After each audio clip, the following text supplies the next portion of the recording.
तो दोस्तों आज मैं जुजुत्सु काइसेन सीजन 1 के गुडविल इवेंट वाले आर्क को एक्सप्लेन करने जा रहा हूं, जिसमें मैं एपिसोड 14 से लेकर एपिसोड 21 तक के सारे एपिसोड्स कवर करूंगा। तो चलिए बिना किसी देरी के अपनी आज की वीडियो को स्टार्ट करते हैं। 14th एपिसोड की शुरुआत में हम जोगो और माइटो को एक हॉट स्प्रिंग में देखते हैं, जहां इनके साथ गेटो भी होता है। जोगो और माइटो दोनों अपनी पुरानी फाइट्स की वजह से रिकवर हो रहे हैं, जहाँ गेटो इनसे दोबारा से पूछता है कि क्या वो मेरे प्लान को फॉलो करेंगे, जिस पर ये दोनों प्लान को फॉलो करने के लिए मान जाते हैं। इस प्लान में ये लोग 31 अक्टूबर को शिबुया के अंदर गोजो को एक प्रिजन रम में सील करेंगे। साथ ही उन्हें सुकुना को अपनी साइड भी करना है, इसलिए उन्हें सुकुना की फिंगर्स भी चाहिए होंगी। यहाँ गेटो कहता है कि जुजुत्सु हाई के पास टोटल 6 फिंगर्स हैं और इसलिए अभी के अभी हमें उन्हें हासिल करना होगा। और इसी के साथ गेटो यहाँ इन दोनों के साथ मिलकर उन फिंगर्स को हासिल करने का प्लान बनाने लगता है। सीन फिर वापस गोजो और नारामी पर आता है और हम जान पाते हैं कि 1 महीना गुजर चुका है और अब यूजी को वापस से जुजुत्सु हाई जाना है ताकि वो गुडविल इवेंट में पार्टिसिपेट कर सके। गोजो यहाँ यूजी को बताने लगता है कि आखिर वो अपने दोस्तों को किस तरह सरप्राइज कर सकता है, लेकिन जब नानामी पूछता है कि आखिर वो हायर अप्स का क्या करेगा, क्योंकि आखिर वही तो यूजी को मरवाना चाहते थे और अब तक समझ रहे हैं कि यूजी मर चुका है। जिस पर गोजो कहता है कि उसकी टेंशन मतलब वो मैं सब संभाल लूंगा। सीन कट होता है जहां हम जुजुत्सु हाई की टोक्यो वाली ब्रांच देख पाते हैं। यहाँ क्योटो ब्रांच के भी स्टूडेंट आ चुके होते हैं जो कि गुडविल इवेंट में पार्टिसिपेट करेंगे। इनमें से हम टोडो, मे और मीवा के बारे में तो जानते ही हैं, लेकिन यहाँ इसके साथ 3 और नए कैरेक्टर्स की एंट्री होती है, जिनमें से एक का नाम मोमो है, दूसरे का नाम मेकामारू है और तीसरे का नाम कामो है। यहाँ हम इनकी टीचर को भी देख पाते हैं जिसका नाम उताही में है। प्रिंसिपल्स भी यहाँ आ चुके होते हैं और तभी यहाँ पर गोजो की थोड़ी लेट एंट्री होती है, जहाँ वो अपने साथ क्योटो ब्रांच के स्टूडेंट्स के लिए कुछ डॉल्स लेकर आया था और टोक्यो ब्रांच वालों के लिए वो यहाँ लेकर आया था एक बॉक्स, जिसके अंदर से निकलता है यूजी। यूजी को देख ये लोग ऐसा चेहरा बनाते हैं कि ये लोग शॉक भी और साथ ही डर भी गए हैं कि आखिर ये बंदा जिंदा कैसा है। लेकिन इनमें से जो बंदा सबसे ज्यादा शॉक होता है वो होता है प्रिंसिपल गाकुगान जी, क्योंकि वो भी बाकी हायर अप्स के साथ मिलकर यूजी को मरवाना चाहता था। गोजो फिर यहाँ गाकुगान जी को चिढ़ाने लगता है और इस बार तबाह गोजो के होने की वजह से गाकुगान जी कुछ भी नहीं कर सकता था। लेकिन अगले सीन में हम गाकुगान जी को अपने स्टूडेंट्स के साथ बात करता देखते हैं, जहाँ वो अपने स्टूडेंट्स को कहता है कि इवेंट के दौरान उन्हें यूजी को कुछ भी करके मारना होगा और वो इसे एक्सीडेंट बनाकर साबित कर देगा। टोडो के अलावा सब लोग इस प्लान को फॉलो करने के लिए मान जाते हैं, क्योंकि टोडो असल में अपने आइडल को देखने के लिए चला गया होता है। ये लोग फिर उसके बगैर ही अपना प्लान बनाने लगते हैं, जहाँ फिर सीन कट होता है और हमें गुडविल इवेंट के पहले कंपटीशन के बारे में बताया जाता है कि ये एक एग्जॉर्सिज्म रेस होने वाली है, जहाँ तुम अपनी अपनी टीम बनाकर एक सेकंड ग्रेड कर्स स्पिरिट को ढूंढने की कोशिश करोगे। जो भी टीम उससे पहले एक्सरसाइज करेगी वो ये गेम जीत जाएगी। और क्योंकि वो कर्स्ट स्पिरिट एक जगह से दूसरी जगह मूव करता रहेगा, तो यहाँ 3rd ग्रेड और उससे नीचे दर्जे के कर्स्ट स्पिरिट्स को भी मैदान में छोड़ दिया गया है, जो कि अपनी एक जगह पर टिके रहते हैं। और इसलिए अगर दोनों टीम में से किसी को भी वो 2nd ग्रेड वाला कर्स्ट स्पिरिट ना मिल रहा हो, तो वो इन छोटे मोटे कर्स्ट स्पिरिट को ठिकाने लगा सकते हैं, जहाँ विनर वो होगा जिसने भी सबसे ज्यादा कर्स्ट स्पिरिट्स एक्सरसाइज कर रखे होंगे। और साथ ही रेस के दौरान तुम एक दूसरे से फाइट भी कर सकते हो ताकि तुम दूसरी टीम को रोक सको। ये रेस कल स्टार्ट होगी और शाम तक चलेगी और इसी के साथ सब लोग अपना प्लान बनाने के लिए चले जाते हैं, जहाँ हम टोक्यो ब्रांच के सारे स्टूडेंट्स को देख पाते हैं। यहाँ प्लान बनाने में इनकी एक प्रॉब्लम होती है, जो कि होता है टोडो। लेकिन मेगमी बताता है कि अगर यूजी चाहे तो वो टोडो से अकेले फाइट कर सकता है, क्योंकि वो टोडो जितना ही ताकतवर है। ये सुन माकी यूजी को टोडो को रोके रखने का काम देती है। सीन कट होता है जहाँ हम गोजो और उताहिमे को बात करता देख पाते हैं। गोजो बताता है कि उसे लगता है कि हमारे स्टाफ में कोई तो स्पाई है जो कि हमारी खबर दूसरे कर्सिस स्पिरिट्स तक पहुंचा रहा है। गोजो यहाँ उताहिमे पर सबसे ज्यादा ट्रस्ट करता है और इसलिए वो उसे स्पेशल ग्रेड कर्सिस के बारे में सब कुछ बता देता है कि उताहिमे लोगों को इन्वेस्टिगेट करने में उसकी मदद करने का डिसाइड करती है। और फिर हमें अगले दिन का सीन दिखाया जाता है जहाँ ये रेस स्टार्ट हो जाती है और रेस स्टार्ट होते ही ये 14th एपिसोड यहीं एंड हो जाता है। 15th एपिसोड की शुरुआत में यूजी और उसकी पूरी टीम आगे बढ़कर किसी कर्स्ट स्पिरिट को खत्म करने जा ही रही होती है, लेकिन तभी उन सबके सामने टोडो आ जाता है। यूजी ये देख भागता हुआ टोडो के मुंह पर लात मारता है और बाकी सब टोडो को यूजी के हवाले करके वहां से दूर निकल जाते हैं। यूजी यहाँ टोडो को 2-3 पंच मार पाता है, जहाँ टोडो एक्साइटेड होने लगता है और वो फिर यूजी की धुलाई शुरू कर देता है, जहाँ यूजी के सर से बहुत ज्यादा खून निकलने लगता है। टोडो फिर उसे कमजोर समझकर यहाँ से जाने लगता है, लेकिन तभी यूजी वापस खड़ा हो जाता है, जिसे देख टोडो और भी एक्साइटेड होता है और उससे उसकी लड़कियों की टाइप के बारे में पूछता है। यूजी बताता है कि उसे जेनिफर लॉरेंस जैसी लड़कियां पसंद है, जो कि कद में लंबी हो और साथ ही उनकी एस टाइट हो। और यही सेम टाइप क्योंकि टोडो की भी होती है, तो वो उसे यहाँ पर अपना दोस्त बना लेता है, जहाँ पर वो एक सिनेरियो भी इमेजिन करता है जहाँ टोडो और यूजी दोनों ही हाई स्कूल के अंदर पक्के दोस्त होते हैं। यूजी सुन हैरान होता है कि सिर्फ मिलने पर ही उसने उसे अपना दोस्त बना लिया है, लेकिन तभी यहाँ पर क्योटो ब्रांच के बाकी स्टूडेंट्स भी आ जाते हैं और यूजी पर हमला कर देते हैं, क्योंकि गाकुगान जी ने उन्हें यूजी को मारने के ऑर्डर्स दिए हैं। ये सारे ही लोग यहाँ यूजी को वक्त पर घेर लेते हैं और यूजी भी समझ जाता है कि ये सब मिलकर उसे मारने की कोशिश कर रहे हैं। लेकिन इससे पहले वो यूजी पर अटैक करते यहाँ पर यूजी और कामो की पोजीशन चेंज हो जाती है, यानी कि जहाँ कामो पेड़ के ऊपर चढ़ा होता है वहाँ यूजी आ जाता है और जहाँ यूजी को इन सब लोगों ने घेर रखा होता है वहाँ कामो आ जाता है। और तभी इन लोगों के सामने टोडो आता है, जो कि इन्हें यूजी से दूर रहने के लिए कहता है, बताता है कि यूजी से वो अकेला ही फाइट करेगा। ये लोग जानते हैं कि अगर ये लोग टोडो की बात नहीं मानेंगे तो टोडो इनकी काफी बुरी धुलाई करेगा, इसलिए ये लोग यहाँ से चले जाते हैं। और फिर सीन कट होता है जहाँ मेगमी और बाकी सबको भी पता चल चुका होता है कि क्योटो ब्रांच के सारे स्टूडेंट्स यूजी को मारने की कोशिश कर रहे हैं और इसलिए ये लोग अपनी 2-2 की टीम्स बना लेते हैं, नोबारा पांडा के साथ और माकी मेगमी के साथ, जहाँ इनुमाकी सिर्फ कर्स्ट स्पिरिट्स को हंट करेगा और बाकी सब मिलकर यूजी को बचाने की कोशिश करेंगे। और फिर हम यहाँ मोमो को देख पाते हैं, जो कि अपनी झाड़ू की मदद से हवा में उड़कर सब पर नजर रख रही होती है। मेगमी उसे देख नोए को समन करता है और उस पर अटैक करवा आता है, जिससे मोमो एक पेड़ में जा गिरती है और पांडा और नोबारो से घेर लेते हैं। दूसरी तरफ मेगुमी और माकी आगे चलकर मीवा और कामो से टकराते हैं। मेगुमी यहाँ कामो से फाइट करता है और माकी यहाँ मीवा से फाइट करती है। और तभी सीन कट होता है जहाँ हम टोडो यूजी को फाइट करता देख पाते हैं। यूजी इस मर्तबा टोडो को काफी अच्छी टक्कर दे रहा होता है, पर टोडो नोटिस करता है कि यूजी अपनी कर्स्ट एनर्जी का सही तरीके से इस्तेमाल नहीं कर रहा है। अगर वो कर पाता तो वो टोडो को यहीं के यहीं हरा देता, और इसलिए टोडो यहाँ अपने बेस्ट फ्रेंड यूजी को सही तरीके से कर्स्ट एनर्जी का इस्तेमाल करना सिखाता है, जिसके बाद ये 15th एपिसोड यहीं एंड हो जाता है। 16th एपिसोड की शुरुआत यूजी और टोडो से होती है, जहाँ टोडो यूजी को मार मार कर उसे सिखा रहा होता है कि आखिर कर्स्ट एनर्जी को किस तरह कंट्रोल करना होता है। यहाँ यूजी क्या करता है कि वो बस कर्स्ट एनर्जी को अपने हाथों में इम्ब्यूट करके ही लड़ता है, जिस वजह से उसका डिफेंस 0 रहता है। लेकिन टोडो के सिखाने पर वो यहाँ अपनी पूरी बॉडी को कर्स्ट एनर्जी से कवर कर लेता है, ताकि वो अपने डिफेंस और अटैक दोनों को स्ट्रॉन्ग बना पाए। और जब यूजी को लगने लगे कि वो अपने अपोनेंट को हिट कर पाएगा, तभी उसे एकदम से अपने हाथों के अंदर कर्स्ट एनर्जी को इम्ब्यूट कर लेना है, जिससे उसकी पावर डबल के बजाय ट्रिपल हो जाएगी। सीन कट होता है जहाँ हम नोबारा को मोमो को गुस्सा दिलाते देख पाते हैं। बेसिकली वो यहाँ चाहती थी कि मोमो पेड़ से नीचे उतरे और उससे गुस्से में फाइट करे। मोमो को गुस्सा दिलाने के लिए नोबारा कहती है कि वो माए को जान से मार देना चाहती है, क्योंकि पिछली मर्तबा जब वो यहाँ आई थी तो उसने नोबारा को लिटरली शूट कर दिया था। ये सुन मोमो गुस्सा हो जाती है और फाइनली पेड़ से नीचे उतरती है, जहाँ तभी मेकामारू यहाँ पांडा को पीछे से शूट कर देता है। पांडा मरने की एक्टिंग करता है और वापस खड़ा होकर उसे एक मुक्का मारता है। यहाँ हमें बताया जाता है कि कर्स्ट कॉर्प्स की जब तक तुम कोर को डिस्ट्रॉय नहीं करोगे तब तक कर्स्ट कॉर्प्स मरता नहीं है। पांडा यहाँ मेकामारू के 2-3 अटैक्स को ब्लॉक करने के बाद उसकी काफी खतरनाक धुलाई शुरू करता है, लेकिन उसे बिल्कुल भी दर्द नहीं होता और हम जान पाते हैं कि ये तो असल में रोबोट है, जहाँ असली मेकामारू तो कहीं बैठकर इसे अपनी कर्स्ट एनर्जी से कंट्रोल कर रहा है। यहाँ हम जान पाते हैं कि मेकामारू कर्स्ट कॉर्प्स से कहीं ज्यादा नफरत करता है, जहाँ मेकामारू बताता है कि किसी की बाइंडिंग वाव की वजह से उसकी बॉडी का एक हाथ और 2 पैर नहीं है। साथ ही उसकी बॉडी हमेशा सूरज में जाने से जलने लगती है और उसे ऐसा लगता है कि हमेशा उसे पिंच चुभोई जा रही है। लेकिन इस सेक्रीफाइस के बदले मेकामारू अपनी कर्स्ट एनर्जी का जितनी दूर तक चाहे उतनी दूर तक इस्तेमाल कर सकता है और साथ ही अपनी कर्स्ट एनर्जी को बढ़ा भी सकता है। लेकिन मेकामारू ऐसा कुछ नहीं चाहता था, जहाँ वो कहता है कि अगर उसे कभी भी अपनी कर्स्ट टेक्निक को किसी नॉर्मल बॉडी के साथ एक्सचेंज करने का मौका मिला तो वो उसे फौरन ही एक्सेप्ट कर लेगा। ये सुन हम जान पाते हैं कि मेकामारू के रोबोट को हराना इतना आसान नहीं है, क्योंकि रोबोट को हराने के लिए जो रोबोट को कंट्रोल कर रहा है पांडा को उसे हराना होगा, पर वो यहाँ है ही नहीं, इसलिए पांडा को कोई और जुगाड़ लगानी होगी। लेकिन तभी मेकामारू यहाँ अपने अल्टीमेट कैनिन नाम के अटैक से उस पर अटैक करता है, जो कि किसी को भी आराम से हरा सकता है। पांडा इस अटैक को अपनी कर्स्ट एनर्जी को इम्ब्यूट करके ब्लॉक करने की कोशिश करता है, जिसके बाद अटैक को ब्लॉक करने के बाद वो एक गोरिल्ला में ट्रांसफॉर्म हो जाता है, जो कि पांडा की असली एबिलिटी, और वो यहाँ फिर मेकामारू से वापस से फाइट शुरू करता है। लेकिन फाइट को डिस्कस करने से पहले हम पांडा के बारे में थोड़ी बातें जान लेते हैं। पांडा एक कर्स्ट कॉर्प्स है जिसे मासामीची ने 3 सोल्स का इस्तेमाल करके बनाया है, जिनमें से एक सोल पांडा की है, दूसरी सोल गोरिल्ला की और तीसरी सोल का हमें अब तक कोई आइडिया नहीं है। यानी कि पांडा की बॉडी के अंदर 3 कोर्स हैं, और अगर तुम्हें पांडा को हराना है तो तुम्हें तीनों ही कोर्स को डिस्ट्रॉय करना होगा, जिसमें से एक कोर पांडा का खुद का है, दूसरा कोर पांडा के बड़े भाई गोरिल्ला का है और तीसरा कोर पांडा की छोटी बहन का खुद का है। पांडा अपनी जान बचाने के लिए कोर्स के दरमियान आसानी से स्विच कर सकते हैं, और साथ ही अगर उसका कोई कोर डैमेज हुआ हो तो वो वक्त के साथ साथ रिपेयर भी हो जाता है। जैसे कि मेकामारू के फर्स्ट अटैक से पांडा का जो कोर डैमेज हुआ था वो था उसकी बहन का कोर, उसके बाद उसके पास 2 ही कोर बचे थे, पर मेकामारू के अल्टीमेट कैनन वाले अटैक से पांडा का खुद का कोर भी डैमेज हुआ था। इस वजह से वो गोरिल्ला कोर के अंदर स्विच हो गया था और इसी वजह से वो एक गोरिल्ला की तरह दिखने लगा है। तो चलिए वापस फाइट पर आ जाते हैं। पांडा यहाँ मेकामारू की काफी बुरी धुलाई शुरू करता है, जहाँ वो अपनी एक स्पेशल एबिलिटी का भी इस्तेमाल करता है, जिसका नाम है ड्रमिंग बीट। ड्रमिंग बीट से पांडा की अटैक पावर बढ़ जाती है, और साथ ही जब वो किसी अपोनेंट पर अटैक करता है तो उसका डैमेज बिल्डअप होने लगता है। जहाँ वो अटैक बिल्डअप होने के बाद एक साथ रिलीज होगा तो अपोनेंट की काफी बुरी हालत हो जाएगी। और मेकामारू के केस में अगर ये अटैक बिल्डअप होकर एक साथ रिलीज हुआ तो मेकामारू का रोबोट और साथ ही मेकामारू की भी काफी बुरी हालत हो जाएगी। इन दोनों के बीच फाइट चलती जाती है, जहाँ मेकामारू किसी तरह तो पांडा के अटैक को काउंटर करके उसे एक खतरनाक अटैक करता है, लेकिन पांडा को उस अटैक से कुछ नहीं होता और वो यहाँ मेकामारू को एक मुक्का मारकर हरा देता है, जिससे पांडा ये फाइट जीत जाता है। वो यहाँ मेकामारू से कहता है कि अगर उसे कभी भी रियल लाइफ में मौका मिले मुझसे मिलने का तो वो उससे मिलने के लिए आ सकता है, क्योंकि वो भी उसी की तरह है और वो उससे कभी भी नफरत नहीं करेगा। और इसी के साथ ये एपिसोड एंड होने लगता है, जहाँ एपिसोड के एंड में हम जान पाते हैं कि मेकामारू अपनी नॉर्मल बॉडी बनाने के लिए कुछ भी करेगा ताकि वो अपने दोस्तों के साथ नॉर्मल लाइफ जी सके, और यही बताने के बाद ये एपिसोड एंड हो जाता है।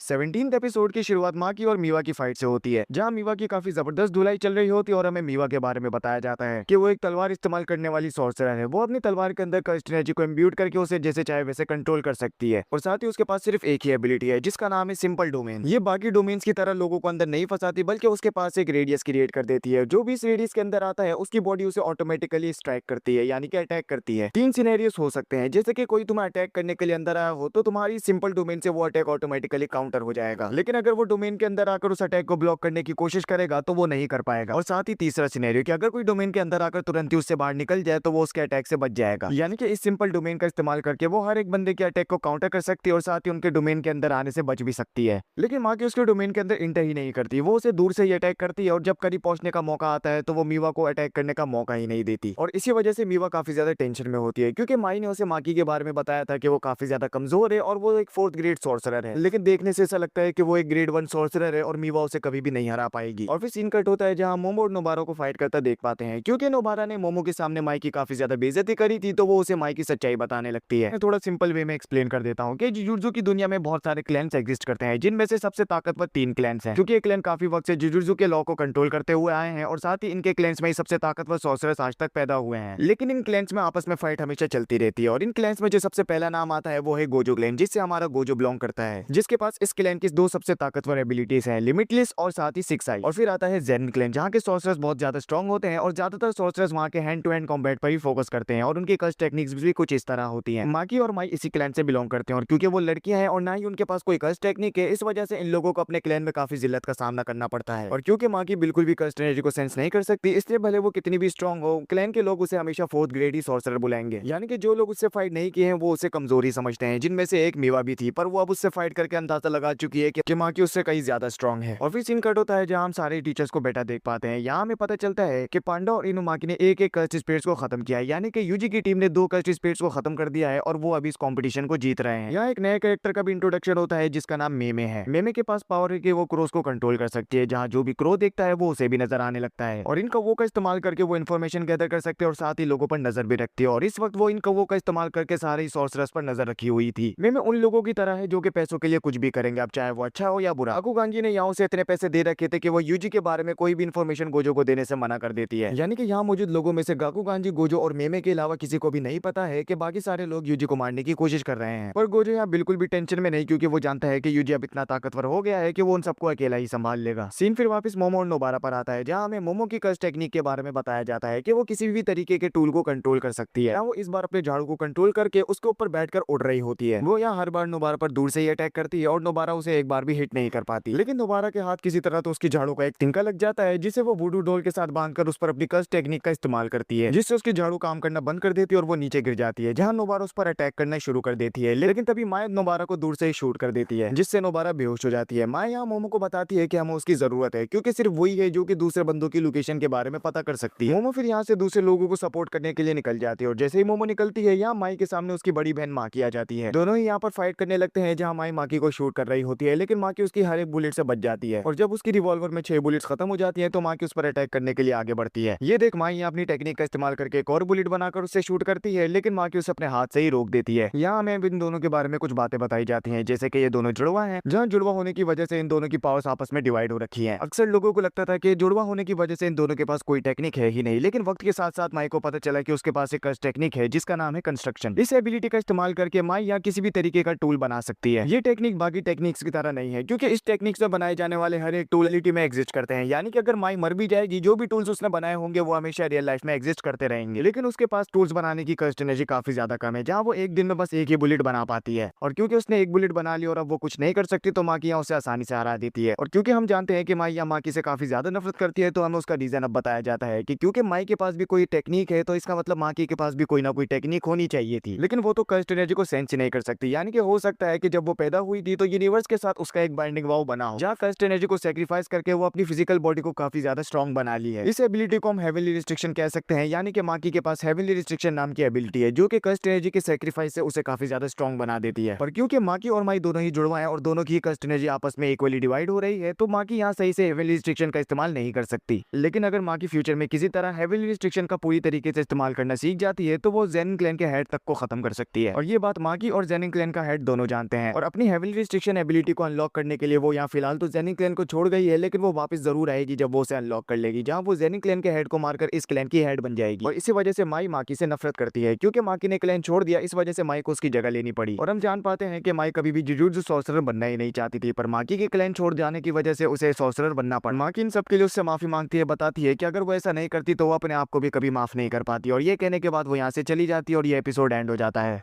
18th एपिसोड की शुरुआत में हम काम और मेगुमी को फाइट करते देख पाते हैं, जो कि फाइट करते करते यहाँ एक बिल्डिंग के अंदर आ चुके थे। यहाँ हम कामो की टेक्निक के बारे में जान पाते हैं जिसका नाम है ब्लड मैनिपुलेशन। इस टेक्निक का इस्तेमाल करके वो अपने ब्लड को जैसे चाहे वैसे इस्तेमाल कर सकता है, जहाँ वो अपने ब्लड प्रेशर को बढ़ाकर अपनी स्पीड और स्ट्रेंथ को काफी ज्यादा बढ़ा सकता है और जिस ऑब्जेक्ट पर उसका ब्लड लगा हो वो उस ऑब्जेक्ट की मूवमेंट्स को कंट्रोल कर सकता है। साथ ही वो अपने ब्लड को प्रोजेक्टाइल्स की तरह शूट भी कर सकता है। इस टेक्निक की बस एक ही वीकनेस है कि तुम सारे ब्लड को एक साथ इस्तेमाल नहीं कर सकते, वरना तुम्हारी बॉडी में ब्लड बचेगा ही नहीं और तुम ऐसे ही मर जाओगे। और इसीलिए कामो अपने ब्लड के प्रोजेक्टाइल की तरह यूज करता हुआ हमें ज्यादा नजर नहीं आता, क्योंकि वो अपने ब्लड्स को फाइट के लिए बचा कर रख रहा होता है और इसलिए वो यहाँ कुछ एरोस का इस्तेमाल करता है जिस पर उसका ब्लड पहले से लगा होता है और इन्हीं की मदद से वो इन एरोस को मैनिपुलेट करके मेगमी पर हमला कर रहा होता है। लेकिन जब उसके एरोस खत्म हो जाते हैं तो वो अपनी बॉडी के टेम्परेचर को बढ़ाकर मेगमी से फाइट करने लगता है, जिससे उसकी ताकत और स्पीड डबल हो जाती है और वो मेगमी पर भारी पड़ने लगता है। और फिर सीन कट होता है जहाँ हम इनुमाकी को देख पाते हैं। इनुमाकी ने यहाँ उस सेकंड ग्रेड कर्स स्पिरिट को ढूंढ लिया था जिसे मारकर वो ये रेस जीत सकते थे। इनुमाकी देखता है कि ये तो सेकंड ग्रेड नहीं बल्कि फर्स्ट ग्रेड है और ऐसा कैसे हुआ ये हमें फ्लैशबैक के जरिए बताया जाता है। फ्लैशबैक में हम गाकू कांजी को कामो के साथ बात करता है देख पाते हैं, जो कि उस कर्स्ड स्पिरिट को फर्स्ट ग्रेड कर्स्ड स्पिरिट से रिप्लेस कर दिया था। इसके बारे में कामो के अलावा कोई नहीं जानता था, जहाँ गाकू कांजी कामो को इस कर्स्ड स्पिरिट का ब्लड देता है और इस ब्लड के जरिए कामो उस कर्स्ड स्पिरिट को कंट्रोल कर सकता था। और हमें बताया जाता है कि अगर यूजी को मारने में ये लोग फेल हो जाते तो ये इनका सेकंड बैकअप प्लान था, जहाँ कामो इस कर्स्ड स्पिरिट को कंट्रोल करके उससे यूजी को मरवा देता। और फिर सीन वापस प्रेजेंट टाइम में आ जाता है जहाँ इनुमाकी इस कर्स्ड स्पिरिट से फाइट करने जा ही रहा होता है, लेकिन तभी हनामी यहाँ आ जाती है और इसे मार देती है। अगर आपको याद नहीं हनामी कौन है, तो हनामी एक स्पेशल ग्रेड कर्स्ड स्पिरिट है जो कि माइटो वगैरह के साथ मिलकर काम कर रही है और यहाँ ये लोग सुकुना की फिंगर्स को चुराने के लिए आए होते हैं, जहाँ माइटो के साथ एक और आदमी को भी देख पाते हैं जिसका नाम जूजो है। और फिर सीन कट होकर वापस कामो और मेगमी पर आ जाता है, जहाँ हम कामो के बारे में जान पाते हैं कि वो कामो क्लैन से बिलोंग करता है और वो ही कामो क्लैन का अगला हेड बनने वाला है। यहाँ हमें उसकी माँ के बारे में बताया जाता है जो कि क्लैन से बिलोंग नहीं करती थी और इस वजह से उन्हें काफी बुरी तरीके से ट्रीट किया जाता था और उन्हीं के लिए कामो क्लैन का हेड बनने के लिए राजी होता है। और अगर आपको याद हो, कामो क्लैन भी उन्हीं 3 बड़े क्लैन्स में से है जो कि सबसे ताकतवर क्लैन्स माने जाते हैं। कामो क्लैन को उसकी ब्लड मैनिपुलेशन टेक्निक के हवाले से जाना जाता है और साथ ही और भी कई टेक्निक्स है, लेकिन कामो क्लैन ने अब तक लोगों को इन टेक्निक्स के बारे में नहीं बताया है। यानी कि कामो क्लैन काफी सीक्रेटली काम करता है और बाहर के लोगों को पता भी नहीं लगने देता कि आखिर क्लैन के अंदर चल क्या रहा है। अब यहाँ हम मेगमी के बारे में भी जान पाते हैं कि उसके डैड जेनिन क्लैन से बिलोंग करते थे और इसलिए टेक्निकली वही जेनिन क्लैन का हेड बनने वाला था, लेकिन वो गोजू की मदद से अपने क्लैन को छोड़ पाया और हम जान पाते हैं कि वो कभी भी अपने क्लैन को ज्वाइन नहीं करना चाहता था। सीन वापस फाइट पर आता है जहाँ मैगी भी बताता है कि उसने एक और शिकिगामी टेम कर लिया है और वो उसे समन करता है जो कि होता है मैक्स एलिफेंट। मैक्स एलिफेंट यहाँ अपनी सूंड से पानी निकालकर कामो को बिल्डिंग से बाहर फेंक देता है, जहाँ वो नुए के को भी समन करता है और कामो पर अटैक करने लगता है। लेकिन यहाँ कामो बहुत सारे ब्लड को निकालता है जो कि उसने पहले से अपनी जेब में स्टोर करके रखा था। इस ब्लड को मैनिपुलेट करके वो यहाँ नुए को इस ब्लड से बांध देता है और मैगी में उस पर अटैक करने के लिए जैसे ही आगे बढ़ता है तो वो लोग देखते हैं कि यहाँ बहुत सारी वाइन्स आने लगी हैं और तभी वो लोग इनुमाकी को इन वाइन से बचकर भागता हुआ देखते हैं, जहाँ इनुमाकी अपनी कर्स्ड स्पीच का इस्तेमाल करके इन्हें भी भागने के लिए कहता है और ये लोग भी बिना सोचे समझे यहाँ से भागने लगते हैं। इन वाइन से रेस में मौजूद सारे कर्स्ड स्पिरिट्स मारे जाते हैं, जिस वजह से कंपटीशन एंड हो जाता है और टीचर्स ये देख काफी ज्यादा शौक होते हैं कि आखिर कौन है जिसने सारे ही कर्स्ड स्पिरिट्स को एक ही बार में खत्म कर दिया। मासामिची फिर यहाँ टेंजन से बात करने जाता है क्योंकि इस स्कूल के अराउंड एक बैरियर टेंजन ने बनाया हुआ है जिससे इस स्कूल के अंदर आना आम लोगों के लिए पॉसिबल नहीं था और इसलिए वो टेंजन से बात करने के लिए चला जाता है। टेंजन कौन है इस बारे में हम आगे कभी जानेंगे। वे में अपनी टेक्निक से सब लोगों पर नजर रखने के काम को संभालती है, जहाँ बाकी सब इस मैदान के अंदर पहुंचने का डिसाइड करते हैं। लेकिन तभी हम जूजो को देख पाते हैं जो कि एक बैरियर बनाता है और साथ ही वो इस बैरियर के अराउंड एक बाइंडिंग वाव भी एक्टिवेट किया था, जिस बाइंडिंग वाव को वो एक टालिस्मान के नीचे जमीन में गाड़ दिया था। बाइंडिंग वाव ये थी कि कोई भी इस बैरियर के अंदर आ जा सकता है सिवाय गोजो के, इसलिए गोजो को बैरियर के बाहर रुकना पड़ता है, जहाँ गाकू कांजी और उताही में बैरियर के अंदर इंटर करते हैं और अपने सामने जूजो को देखते हैं। गाकू कांजी या जूजो से फाइट करने लगता है, जहाँ उताही में स्टूडेंट्स को बचाने के लिए निकल पड़ती है। मेगमी, इनुमाकी और कामो अपने सामने हनामी को देख समझ चुके थे कि ये कोई स्पेशल ग्रेड कर्स्ड स्पिरिट है और साथ ही वो ये भी जान चुके थे कि वो लोग मिलकर भी अगर उससे फाइट करे तो नहीं जीत पाएंगे, इसलिए वो लोग यहाँ गोजो को फूल लगाने लगते हैं। लेकिन हनामी मेगमी के फोन को तोड़ देती है। ये देख सब लोग हनामी पर अटैक करते हैं पर उनके अटैक्स का हनामी पर कोई असर नहीं होता। अब यहाँ हनामी इन लोगों से बातें करने लगती है, बताती है कि वो एक फॉरेस्ट कर्स्ड स्पिरिट है। अक्सर लोगों को जंगल के अंदर जाने और वहाँ मौजूद चीजों से डर लगता है और उन्हीं के नेगेटिव इमोशंस की वजह से हनामी यहाँ पैदा हुई है। वो सारे पेड़ पौधों और बाकी इंसेक्ट्स जानवरों के इमोशंस को फील कर सकती है क्योंकि इंसान अक्सर जंगलों को बर्बाद कर देते हैं और वो यहाँ इंसानों को मारने का डिसाइड कर चुकी है ताकि इस दुनिया में मौजूद जंगल इंसानों से महफूज रह सके। और इसी के साथ हनामी इन दोनों से फाइट करने शुरू कर देती है, लेकिन ये तीनों फाइट करने के बजाय वहां से भागने लगते हैं और इसी के साथ ये एपिसोड ये पर एंड हो जाता है। और फिर 19th एपिसोड की शुरुआत में हम इन तीनों को हनामी से बचकर भागता हुआ देखते हैं। यहाँ हनामी इनके करीब आने लगती है, जिस वजह से कामो पियर्सिंग ब्लड वाले अटैक का इस्तेमाल करता है। ये ब्लड मैनिपुलेशन टेक्निक का सबसे खतरनाक अटैक है जिसको कोई भी ब्लॉक नहीं कर सकता, इसे सिर्फ डॉज ही किया जा सकता है क्योंकि इस अटैक में ब्लड को बहुत ज्यादा कंप्रेस करके उसे काफी हाई स्पीड में रिलीज किया जाता है। लेकिन कामो सही से निशाना नहीं लगा पाता और हनामी इस अटैक से बच जाती है। यहाँ फिर ये तीनों बिल्डिंग से बाहर निकल कर आ जाते हैं, जहाँ इनुमाकी हनामी को अपनी कर्स्ड स्पीच से रोकने की कोशिश करता है, लेकिन अपनी कर्स्ड स्पीच को बार बार इस्तेमाल करने से यहाँ उसके मुंह से खून निकलने लगता है और इसी का फायदा उठाकर हनामी यहाँ कामो को एक मुक्का मारती है, लेकिन मेगमी उसे बिल्डिंग की छत से गिरने से बचा लेता है। लेकिन कामो इस वक्त बेहोश हो चुका था। मेगुमी को समझ नहीं आता कि वो क्या करे, लेकिन इनुमाकी वापस खड़ा होता है और एक बार और अपनी कर्स स्पीच का इस्तेमाल करता है, जहाँ इनुमाकी बोलता है ब्लास्ट अवे, और इससे हानामी काफी दूर उड़ती हुई चली जाती है। लेकिन वो वापस आकर वापस मेगुमी पर हमला करने की कोशिश करती है, लेकिन माकी यहाँ सही टाइम पर आकर उससे फाइट करने लगती है, पर उसका जो कर्स टूल होता है वो यहाँ टूट जाता है। ये देख मेगुमी अपने शेडो में से उसे एक स्पेशल ग्रेड कर्स टूल निकाल कर देता है, जो कि माकी ने उसके पास पहले से ही रखवाया हुआ था, और साथ ही वो अपने लिए यहाँ एक कर्स टूल वाली तलवार भी निकालता है। माकी के इस स्पेशल ग्रेड वाले कर्स टूल के अटैक को ब्लॉक नहीं किया जा सकता था, और इसके एक अटैक से हानामी काफी दूर जा गिरती है, और ये लोग फाइट करते करते नदी की तरफ आ चुके होते हैं। यहाँ हम मेगुमी के डिवाइन डॉग का एक फ्यूजन भी देख पाते हैं, और हमें बताया जाता है कि जब भी मेगुमी का कोई शिकिगामी मरता है तो उसे दोबारा से सबन नहीं किया जा सकता है, लेकिन उसकी जितनी भी एबिलिटीज होती हैं वो किसी दूसरे शिकिगामी को मिल जाती है। जैसे कि कर्स्ट वूम वाले आर्क में मेगुमी का व्हाइट डिवाइन डॉग मारा गया था, जहाँ उसकी एबिलिटीज हम यहाँ ब्लैक डिवाइन डॉग के अंदर देख पाते हैं, जो कि हानामी को काफी बुरी तरीके से इंजर कर देता है। फाइट कंटिन्यू हो ही रही होती है, लेकिन तभी हम देख पाते हैं कि हानामी ने मेगुमी की बॉडी के अंदर एक सीड प्लांट कर दिया है, जो कि उसकी कर्स्ट एनर्जी को एब्जॉर्ब करके एक प्लांट में तब्दील हो रहा है। इसके चलते मेगुमी अपनी कर्स्ट टेक्निक का इस्तेमाल नहीं कर पाता और उसे रिलीज कर देता है, और माकी जब उसे बचाने की कोशिश करती है तो हानामी उसे मारने ही वाली होती है, लेकिन तभी सही टाइम पर यहाँ यूजी और टोडो आ जाते हैं, जो कि मेगुमी और माकी दोनों को ही बचा लेते हैं, और इनके साथ यहाँ पांडा भी होता है, जो कि इन दोनों को उठाकर यहाँ से बाहर ले जाता है। और टोडो यहाँ यूजी को वो हानामी से फाइट करने के लिए कहता है, बताता है कि जब तक वो ब्लैक फ्लैश से हानामी को हिट नहीं करेगा तब तक वो उसकी हानामी से फाइट करने में मदद नहीं करेगा। यूजी हानामी से फाइट करने से पहले उससे पूछता है कि क्या वो माइटो नाम के कर्स्ट स्पिरिट को जानती है, जिस पर हानामी हाँ में जवाब देती है, और यूजी यहाँ ये सुन गुस्से में उससे फाइट करने लगता है, जिस वजह से वो अपनी कर्स्ट एनर्जी को सही से कंट्रोल नहीं कर पाता। और ये देख टोडो उसे एक चमाड़ मारकर उसे सही से फोकस करने के लिए कहता है, वरना वो ब्लैक फ्लैश का इस्तेमाल कभी भी नहीं कर पाएगा। यूजी ये देख पूरी तरीके से फोकस करने लगता है और हानामी से फाइट करता है, जहाँ ओपनिंग मिलने पर वो पंच मारने से पहले अपनी कर्स्ट एनर्जी को एक्टिवेट करता है, और यहाँ हिट होता है ब्लैक फ्लैश। अब बेसिकली ब्लैक फ्लैश क्या होता है इस बारे में बात कर लेते हैं। ब्लैक फ्लैश एक अटैक का नाम है, जहाँ तुम पंच करने से पहले अपनी कर्स्ट एनर्जी को तुरंत ही एक्टिवेट करो तो इस चांसेस है कि ब्लैक फ्लैश हिट होगा। ये ज्यादातर ताकतवर अपोनेंट्स को कमजोर करने में काफी काम आता है, और अगर तुम अपने अपोनेंट को ब्लैक फ्लैश से हिट करोगे तो चांसेस है कि उसकी टेक्निक और डोमेन कुछ देर तक एक्टिवेट नहीं होगी, और साथ ही वो काफी ज्यादा कमजोर हो जाएगा और अपनी कर्स्ट एनर्जी को सही तरीके से इस्तेमाल नहीं कर पाएगा, जिस वजह से उसे अपने कॉम्बैट स्किल से ही फाइट करनी होगी जब तक ब्लैक फ्लैश का असर खत्म नहीं हो जाता। साथ ही जो भी बंदा ब्लैक फ्लैश हिट करता है वो अपनी कर्स्ट एनर्जी को नेचुरली यूज कर पाता है, लेकिन नॉर्मली यूजी को कर्स्ट एनर्जी का इस्तेमाल करने के लिए काफी ज्यादा गुस्से में रहना पड़ता है, पर अब क्योंकि उसने ब्लैक फ्लैश हिट कर दिया है तो जब तक ब्लैक फ्लैश का असर खत्म नहीं हो जाता तब तक यूजी की बॉडी उसकी कर्स्ट एनर्जी को नेचुरली प्रोड्यूस करती रहेगी, यानी कि अब उसकी कर्स्ट एनर्जी पूरी तरीके से ऑटोमेटिकली काम करेगी। ये देख टोडो उससे काफी इंप्रेस होता है और वादे के मुताबिक वो यहाँ यूजी से हानामी से फाइट करने में मदद करने के लिए आ जाता है। अब यहाँ हानामी ब्लैक फ्लैश के अटैक से रिकवर करने के लिए बहुत सारी वाइन्स बनाकर उन पर काफी ऊपर चढ़ जाती है, जहाँ टोडो और यूजी उसकी तरफ बढ़ते हुए और उसे एक मुक्का मारते हैं, और जब वो हानामी को दोबारा से हिट करने ही वाले होते हैं हानामी अपनी वाइन्स को गायब कर देती है, जहाँ वो एक वाइन्स की बॉल पर खड़ी होती है। यूजी और टोडो जमीन पर गिर रहे होते हैं, जहाँ हानामी उड़ते हुए उन पर अटैक करती है, लेकिन टोडो यहाँ काफी चालाकी से यूजी और अपने आप को दोनों को बचा लेता है। नीचे गिरने के बाद ये लोग हानामी से उठकर वापस से फाइट करने लगते हैं, जहाँ हानामी इन लोगों को अपनी फ्लावर वाली एबिलिटी से कुछ देर के लिए न्यूट्रलाइज कर देती है। हानामी जब भी इस एबिलिटी का इस्तेमाल करती है तो फूलों को देख सामने वाले बंदे का माइंड काफी ज्यादा रिलैक्स हो जाता है, जिस वजह से वो ज्यादा सोच नहीं पाता, लेकिन इसका इफेक्ट सिर्फ 3 सेकंड तक ही होता है। इस वजह से 3 सेकंड खत्म होने के बाद यूजी और टोडो वापस से पीछे हटकर हानामी के इस अटैक से बच जाते हैं। हानामी को यहाँ इस फाइट में काफी ज्यादा मजा आने लगता है, और फिर टोडो डिसाइड करता है कि वो अब अपनी टेक्निक का इस्तेमाल करके हानामी को खत्म करेगा, और इसी के साथ 19th एपिसोड यही एंड होता है।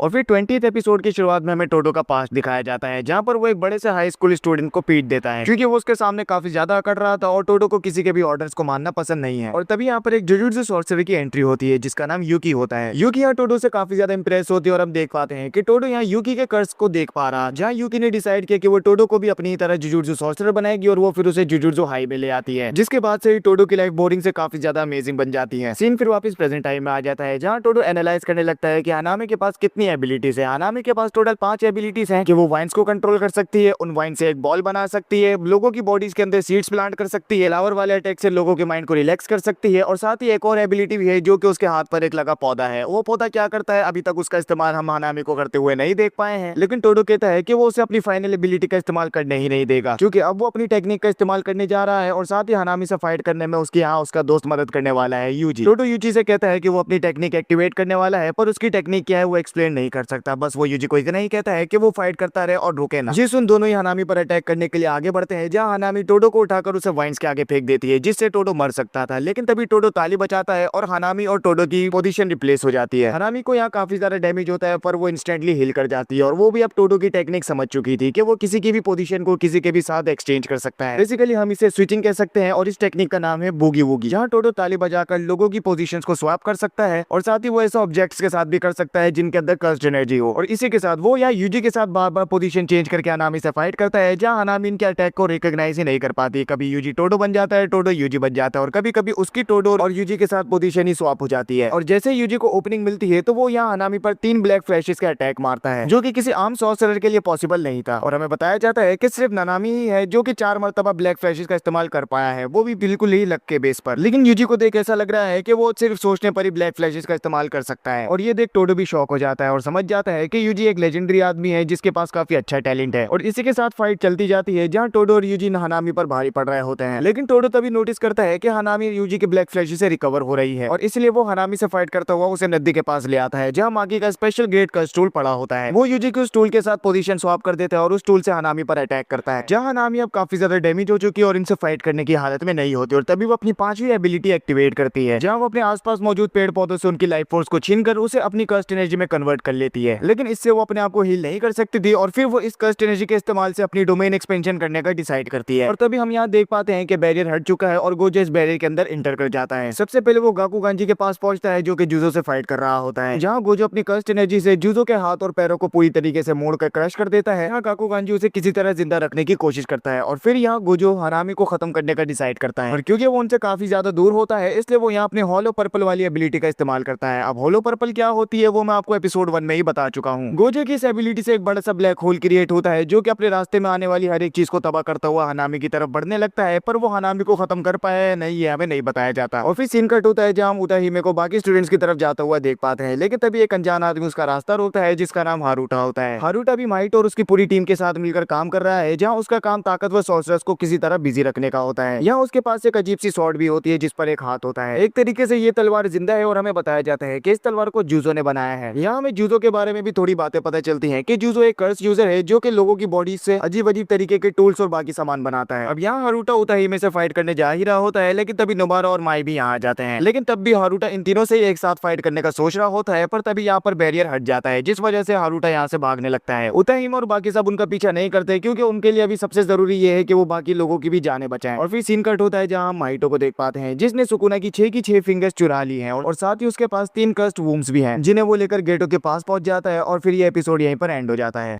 अब यहाँ 21st एपिसोड को शुरू करने से पहले कुछ जरूरी चीजों के बारे में बात कर लेते हैं, जैसे कि यहाँ आखिर चल क्या रहा है। अब यहाँ गेटो ने सुकुना की 6 की 6 फिंगर्स को चोरी करने का प्लान बनाया था, लेकिन वो 6 फिंगर्स जुजुत्सु हाई के अंदर होती हैं, जिसकी लोकेशन टेंजिन के बनाए बैरियर की वजह से बार बार चेंज होती रहती है। टेंजिन एक सॉर्सरर है, जिसकी टेक्निक है इमॉर्टैलिटी, यानी कि वो चाहकर भी अपने आप को मार नहीं सकता, पर उसकी उम्र हमेशा बढ़ती रहती है, और इसलिए उसने दूसरे लोगों के साथ इंटरेक्ट करना बंद कर दिया है, जहाँ वो बस अब बैरियर्स बनाने में ही फोकस रखता है। अब यहाँ गेटो हनामी की टेक्निक की मदद से जुजुत्सु हाई की पोजीशन का पता लगा पाता है, क्योंकि हम देख चुके हैं कि हनामी प्लांट्स को कंट्रोल कर सकती है, और उन्हीं की मदद से ही वो यहाँ टेंजिन के बैरियर को बाईपास कर पाई थी, जहाँ उसने जुजुत्सु हाई की पोजीशन ढूंढ ली थी, और बाकी सब भी जुजुत्सु हाई के अंदर उसी वजह से एंटर कर पाए थे। अब हनामी को यहाँ बाकी सॉर्सरर्स को डिस्ट्रैक्ट करने का काम दिया गया था, जहाँ ये लोग गोजो को अंदर आने से रोकने के लिए क्या करते हैं कि जुजो से एक बैरियर बनवाते हैं, जिसके अंदर गोजो ना आ सके। ये कुछ टाइम तक ही एक्टिवेट होगा, जहाँ बाकी सॉर्सरर्स अपनी मर्जी से आ जा पाएंगे सिवाय गोजो के। और हनामी जब बाकी सॉर्सरर्स को डिस्ट्रैक्ट कर रही होगी, तो माइटो चुपके से जुजुत्सु हाई के वॉल्ट के अंदर चला जाएगा, जिसे ढूंढना आसान नहीं है, क्योंकि टेंजिन ने एक और बैरियर बनाया हुआ है, जहाँ टोटल 1000 दरवाजे होते हैं। उनमें से किसी एक दरवाजे के अंदर सुकुना की 6 फिंगर्स रखी होती है, जिसे हम द वॉल्ट कहते हैं। अब गेटो यहाँ असली दरवाजे का पता लगाने के लिए क्या करता है, बेसिकली जब जुनपे की मां सुकुना की फिंगर्स के होने की वजह से मारी गई थी, तो जुजुत्सु हाई वालों ने उस फिंगर को कलेक्ट करके उसे सुकुना की बाकी फिंगरों के साथ वॉल्ट में डाल दिया था, और उस एक फिंगर पर गेटो ने यहाँ माइटो की सेंट लगा दी थी, जिस वजह से माइटो उस फिंगर को ट्रैक कर पाया, और उसने उन 1000 दरवाजों में से उस एक इकलौते दरवाजे का पता लगा लिया, जहाँ से उसने वो 6 फिंगर्स भी चुराई, और उसके साथ साथ 3 कस्ट बूम्स भी। और जैसे ही माइटो ने ये सारी चीजें हासिल कर ली, तो बैरियर हट गया, और माइटो और बाकी सब वहां से बचकर निकल गए, और इतना ही सब कुछ यहाँ हुआ था। और अब हम वापस एपिसोड पर आ जाते हैं। 21st एपिसोड की शुरुआत में हम देख पाते हैं कि हनामी गोजो के अटैक से जिंदा बच गई थी, पर वो यहाँ काफी ज्यादा जख्मी हो गई थी। माइटो से उठाकर अपने साथ ले जाता है, और फिर सीन कट होकर वापस सारे टीचर्स पर आता है, जहाँ इचिजी उन्हें बताता है कि जुजो से पूछताछ करने पर उन्हें कुछ भी पता नहीं चला है, सिवाय इसके कि एक लड़की है जो कि अपने आप को मॉन्ग कहती है, और उसी ने उसे ये मिशन दिया था। अब यहाँ ये बात पूरी तरीके से क्लियर हो गई थी कि जुजुत्सु हाई का कोई बंदा उन लोगों के साथ मिलकर काम कर रहा है, पर वो टीचर्स में से कोई भी नहीं है, क्योंकि सारे टीचर्स गुडविल इवेंट के दौरान एक दूसरे पर नजर रखे हुए थे, और इसलिए वो किसी के साथ भी इंफॉर्मेशन शेयर कर ही नहीं सकते थे। अब यहाँ सवाल ये आता है कि गुडविल इवेंट को कंटिन्यू करा जाए या नहीं, जिस पर गोजो बाकी स्टूडेंट्स से इस बारे में बात करने लगता है, जहाँ टोडो कहता है कि हमें इस गुडविल इवेंट को कैंसिल नहीं करना चाहिए, क्योंकि अगर हम इसको सक्सेसफुली कंप्लीट कर लेते हैं, तो इससे हम लोग और भी ज्यादा स्ट्रॉन्ग बन पाएंगे। ये सुन सब लोग इस बात से एग्री करते हैं, और कंपटीशन कैंसिल होने से बच जाता है। अब क्योंकि गुडविल इवेंट का दूसरा दिन होता है, तो यहाँ पर इंडिविजुअल बैटल शुरू होने वाले थे, से। गोजो यहाँ एक बॉक्स में से यूजी को एक पर्ची निकालने के लिए कहता है, जो भी पर्ची निकलेगी वो गेम यहाँ खेला जाएगा। और यूजी जो पर्ची निकालता है उस पर लिखा होता है बेसबॉल, जिसे देख गाकू गांजी और मासामिची दोनों ही शॉक हो जाते हैं, क्योंकि ये पर्ची उन दोनों में से तो किसी ने डाली नहीं थी, यानी कि इस पर्ची को डालने वाला गोजो था, जो कि यहाँ से चुपचाप पर्ची निकलवाने के बाद निकल जाता है। अब यहाँ इन लोगों का बेसबॉल मैच चल रहा होता है, जिसे यूजी और उसकी टीम जीत जाती है। इस मैच के दौरान मासामिची गाकू गांजी को समझाने की कोशिश करता है कि वो यूजी के एग्जीक्यूट करने के प्लान को कुछ देर के लिए होल्ड पर रख दे, क्योंकि यूजी एक अच्छा इंसान है और आज उसने बहुत से लोगों की जान बचाई है। ये सुन गाकू गांजी कहता है कि वो बाकी हायर अप से इस बारे में बात करेगा, और इसी के साथ यूजी और इसकी टीम गुडविल इवेंट को जीत जाती है, जिसके बाद ये एपिसोड यहीं पर एंड हो जाता है। साथ ही यहाँ गुडविल इवेंट आर्क भी पूरी तरीके से एंड हो जाता है। अब यहाँ इस एनीमे में आगे क्या होने वाला है वो आपको अगली वीडियो में पता चलेगा। वीडियो अच्छी लगी हो तो लाइक जरूर कीजिएगा।